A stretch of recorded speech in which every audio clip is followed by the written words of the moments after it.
오늘은 오랜 시간 살아남기 위해 애쓰며 사셨던 분의 이야기를 나눠보려고 합니다. 먼저 사연을 읽어드릴게요. 맞아요.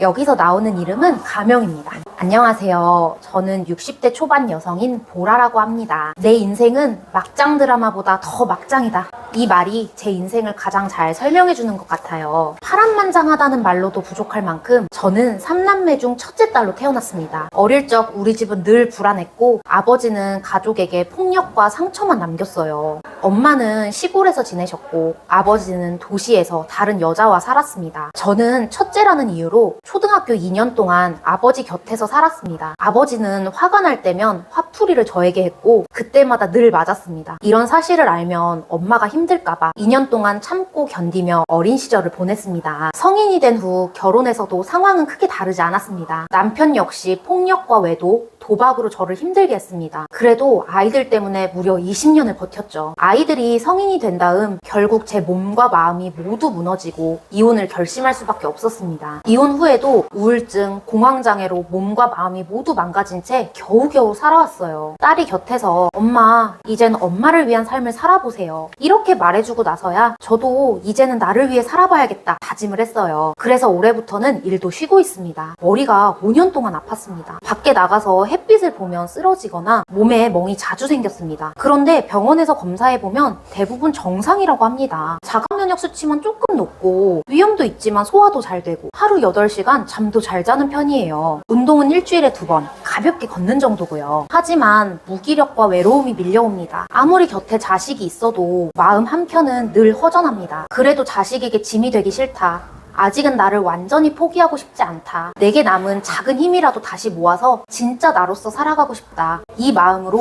오늘도 억지로라도 밥을 먹고 다시 살아보려고 애쓰고 있습니다. 이제는 몸도 마음도 정말 회복하고 싶어요. 제가 상담하는 그 분들은 이런 분들이 진짜 많거든요. 이분이 60대고 큰딸이잖아요. K 장녀. 옛날에 큰딸은 살림미천이라고 하면서 학교도 못 가고 그러면서 자신의 욕구와 자신의 감정을 억누른 채 살았잖아요. 자기가 하고 싶은 걸 하기는커녕 학대를 받았잖아요. 여기저기 떠돌아 다녔잖아요. 엄마 집에서 살다가 아빠 집에서 살다가. 그래서 눈치를 봤을 거 아니에요. 불안정 애착도 많고 이 불안도움이 많았을 텐데 원가정이 너무 불행했기 때문에 빨리 이 가정에서 벗어나서 결혼도 이제 빨리 하셨는데 또 남편 역시 폭력과 외도, 아버지보다 더한 남자를 만난 거죠. 아이들을 위해서 버텼으니 이분의 혈액과 체액과 호르몬은 완전 바닥에 닿겠죠. 하늘에서 툭 떨어지는 게 아니고 내가 만들어서 쓰는 거거든요. 내가 먹은 음식, 내가 이렇게 받은 햇볕, 내가 받은 사랑, 이런 것들이 나에게 혈액과 체액을 만들어주고 호르몬을 만들어주는데 뭐 사랑을 받아본 적도 없고 그리고 뭐 남편이 뭐 외도나 도박을 하면서 아이들을 돌보지 않았기 때문에 이분이 계속 일을 했다고 하잖아요. 본인이 일을 하면서 체액을 다 썼을 것이고 혈액을 다 썼을 것이고 우리 뇌는 항상 가장 중요한 감정을 나한테 느끼게 하고 별로 중요하지 않은 감정,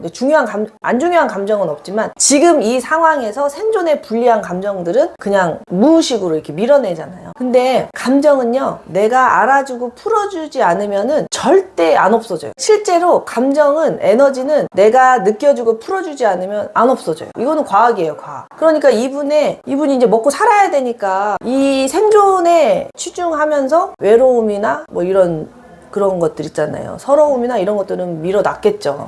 근데 밀어놓을 수 있는 게 젊어서는 체력이 있으니까 감정을 밀어놓을 수 있어요. 이렇게 누를 수가 있어요. 근데 갱년기 지나면 체력이 없어서 에너지가 없어서 이 감정을 누르지를 못해. 감정이 뭉치면 힘이 생겨요. 우리가 이게 교감신경이 흥분이 되었을 때 3가지 반응이 있잖아요. 싸우거나 도망가거나. 근데 그것보다 더 근원적인 게 있어요. 바로 얼어붙는 거. 이분은 얼어붙으신 거죠. 미주신경이 이제 작동을 해서 무기력, 극심한 그 교감신경 흥분으로 생존을 위해서 달리다가 갱년기가 지나서 혈액과 체액이 다 고갈이 되고 몸이 나를 살리기 위해서 계속 잠만 자는 무기력이에요. 그래서 계속 누워만 있다고 하는 거예요. 반년간 누워만 있었던 적도 있었다. 이거는 이제 숨는 거예요. 머리가 5년 동안 아팠다? 혈액이 없다는 거죠. 우리 몸에서 혈액을 가장 많이 쓰는 곳이 뇌인데 혈액이 없으니까 뇌가 배고파하는 게 이제 두통이죠. 그래서 햇볕을 보면 쓰러진대요. 사실 햇볕이 적당히 있을 때는 우리를 비타민 D를 합성하게 하잖아요. 그리고 우리를 기분을 좋게 하고 그래서 햇볕 보라고 하지만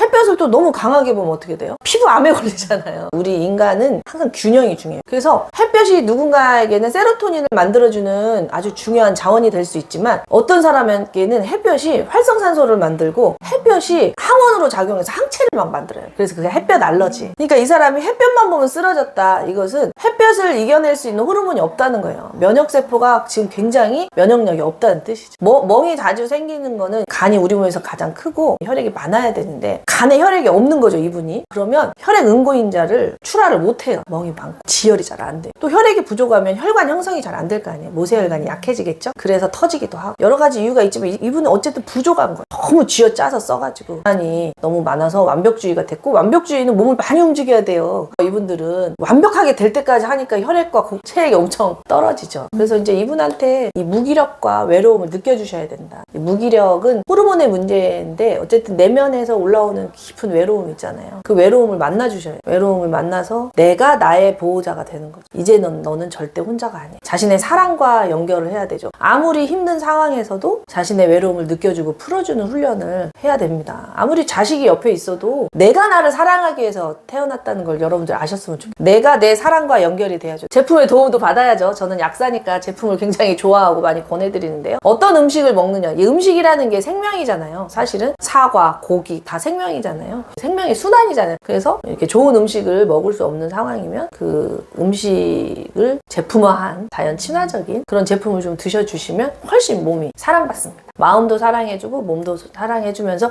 기다려주는 거죠. 세포가 다시 일어설 수 있도록. 내가 자식을 키웠지만 또 지금 와서 보면 자식이 또 나를 키우기도 하잖아요. 자식에게 짐이 되기 싫다? 이게 또 우리에게 어떤 동기가 되기도 하잖아요. 자식을 사랑하니까 자식의 행복은 보장하고 싶지 않은 게, 이분이 사랑 에너지가 엄청 많으신 분이죠. 그래서 이렇게 자신의 외로움, 그리고 자신의 혈액, 체액, 호르몬 이런 것들을 잘 보살피다 보면 원래 생명은 사랑받으면 살아나. 사람도 마찬가지. 마음을 풀어주고 몸을 보살피면 다시 살아나. 그래서 사랑받은 몸은 배신하지 않는 거예요. 그래서 이분에게 그렇게 격려를 해드렸더니 무척 우시더라고요. 우셨어요. 그래서 말씀드렸죠. 우는 건 좋은 거라고. 마음의 화가 물로. 화가 열이잖아요. 열은 물로 끄잖아요. 그 열을 끄기 위해서 눈물이 나온 거니까 우는 건 좋은 거예요 라고 저는 생각하고. 그럼 이어서 푸름님은 보라님의 마음을 어떻게 보셨나요? 저는 보라님이 겪은 세월 속의 마음의 여정에 한번 주목해보고 싶어요. 우리 마음은 생각이나 의지보다는 감정이 먼저 움직입니다. 불안, 슬픔, 분노, 외로움, 자책감, 이런 감정들은 단순히 약함의 표시가 아니라 지금 내가 너무 힘들다 라는 신호이자 저는 살아있다는 증거라고 생각해요. 보라님처럼 어린 시절부터 그리고 성인이 된 후에도 가정폭력과 같은 이런 학대에 반복적으로 노출된 경우에는 마음에 남는 상처의 깊이나 이런 것들이 상상 이상으로 오래 깊게 남을 수밖에 없습니다. 힘들게 한 상처로 자리 잡게 됩니다.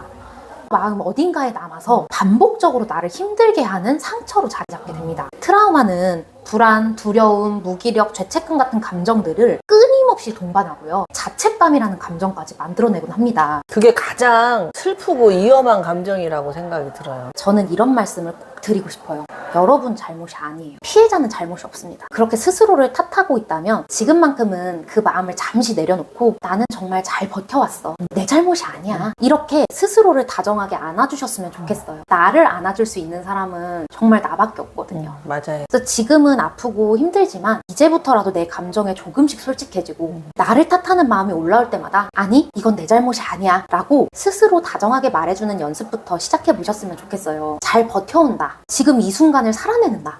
그 존재만으로도 이미 너무 소중하고 사랑받아야 우리는 존경받아야 할 이유가 된다고 저는 생각합니다. 맞아요.